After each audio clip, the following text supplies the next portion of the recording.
Good afternoon, good afternoon, good afternoon, everyone. Welcome to another episode of Spilling Tea. I'm your host, Tiffany Daniels. We are going back to that horrible world known as the JRC, but before we do, of course, the usual disclaimers. Once again, sorry if I look sort of like a train wreck, but in my defense, I wear jammies to work because it's already stressful working a call center job. If I'm doing it from home, it's going to be in my jammies.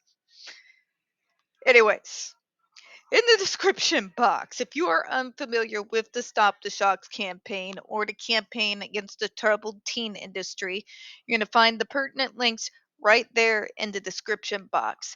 Please, in particular, take note of the article written by NeuroClastic, a small non for profit started by autistics for autistics. In it, they interviewed over 900 ABA professionals in regards to the JRC's so called behavior modification program. The Judge Rotenberg Educational Center doesn't want you to read that article so much. They threatened NeuroClastic with a defamation lawsuit if they did not remove it from the website. NeuroClastic refused, folks. You know the drill. Read that article. Share it on all your social media. Also included in there is NeuroClastic's public statement in regards to the defamation lawsuit threat, as well as a link to their GoFundMe. We are crowdfunding just in case the JRC ever does see through with their threat. All right, folks, trigger warning number one. When we discuss places like the Judge Rotenberg Center and Agape Boarding School for Boys, you're going to hear vivid descriptions of and catch clips or surveillance footage of people with mental health issues and disabled people being tortured and abused. If you got young children present, please make sure to use the headphones, all right? Number two, this channel is marked not for kids for a reason. We use profanity on occasion and speak on dark subjects.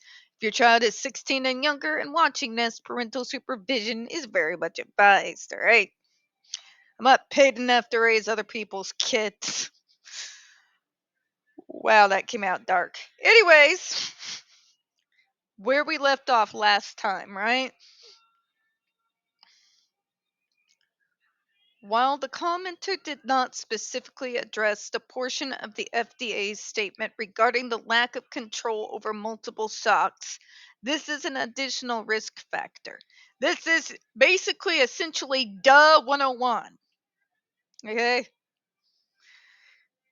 To think that there is not a that it's not a psychological mind fuck to constantly rub in the fact that these kids have no control over those devices. Absolutely none. And they have no idea if they're going to get hit once, if they'll get hit multiple times. If you're going to sit there and try to argue with me that that's not going to cause PTSD, Jesus Christ, bruh. Ugh. The risk of psychological trauma may be greater when the recipient does not have control over the shocks and has previously received multiple shocks because learned helplessness may be more likely. We freeze, folks. It's real simple. That's what they call it for neurotypicals. When you're dealing with a situation, dealing with a trauma, and you just freeze and do nothing, it happens. All right? That's they call it learned helplessness when it's really not. It's so much as something it's outside of your control, okay? It happens. Anyways, the risk of psychological trauma when you do not have control over that device and somebody is shocking you for standing up for longer than 3 seconds. If you're going to tell me with your full chest that that does not cause psychological damage, yeah, spare me. All right. And an individual's inability to control receiving aversive stimulus, such as shock from an ESD, is often linked to learned helplessness. Further device malfunctions and staff inappropriate delivery of shocks result in many non contingent shocks being received. summarizing 53 filed complaints, 310 concerning JRC staff. As a panel member stated, there are multiple episodes of non-contingent infliction, including malfunction of the device. Not to mention this insane idea that Dr. Matthew Israel will essentially shock you for standing up because it could potentially be the beginning of an aggressive behavior. Boy, if you lock me in a room with that man, you're gonna see some aggressive behavior. Okay? Yeah. It makes no sense. It will never make sense to me, folks. They shock them for literally everything. They live in fear of that device as well as the other insane crap they get up to at this place. The risk of psychological harm increases if the shocks are delivered non-contingently or if the individual subject to ESD is unable to understand that the shock is related to undesirable behavior. This is one of the things that grinds my gears. It is this belief, in particular in regards to us autistic folk, and it's usually in regards to our nonverbal brethren. Is this idea that these individuals don't understand what's really going on around them, that they essentially have the mind of a toddler, is horseshit, people. It's absolute horseshit. All right? They understand what is going on around them. I know this because many of them write online. That is their form of communication. Okay? Quit assuming incompetence. I'll also say this to counter this particular argument. Whether the JRC is telling me, but this is the reason so we can force you to be normal. Nobody should be forced to be normal. Do normal people look happy to you? Do they look happy to you? Really? Have you looked out there? Yeah, fuck that. No thanks. I'll just stay here with my cat and my metal and keep dreaming of my like fireplace media console thing. I'm gonna have to like save for the next 10 years to get.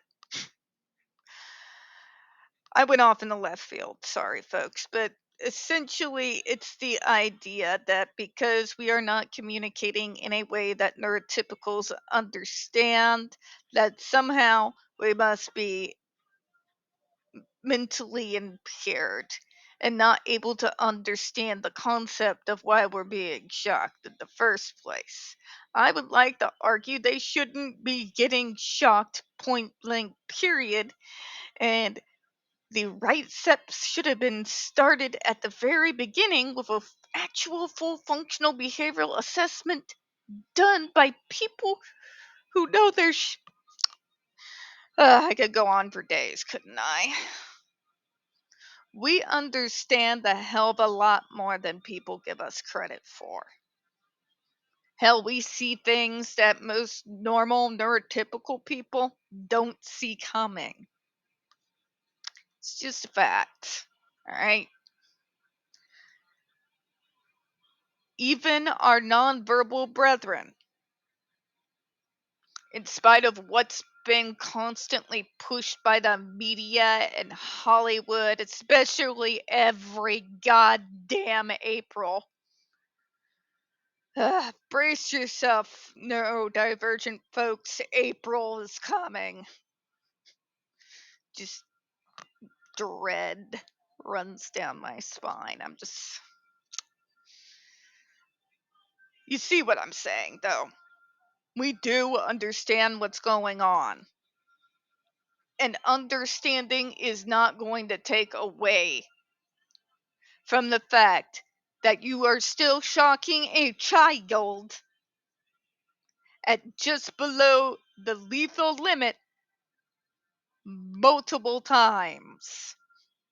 Them understanding your convoluted, messed up idea of why is not going to help things psychologically. Please, talk to me. I have an understanding of how things got the way they did in my childhood, okay? I have an understanding of that. I can wrap my brain around it. That doesn't take away the horror of it all. Okay? Whether they understand why they're being shocked by these bastards or not, they are still being tortured.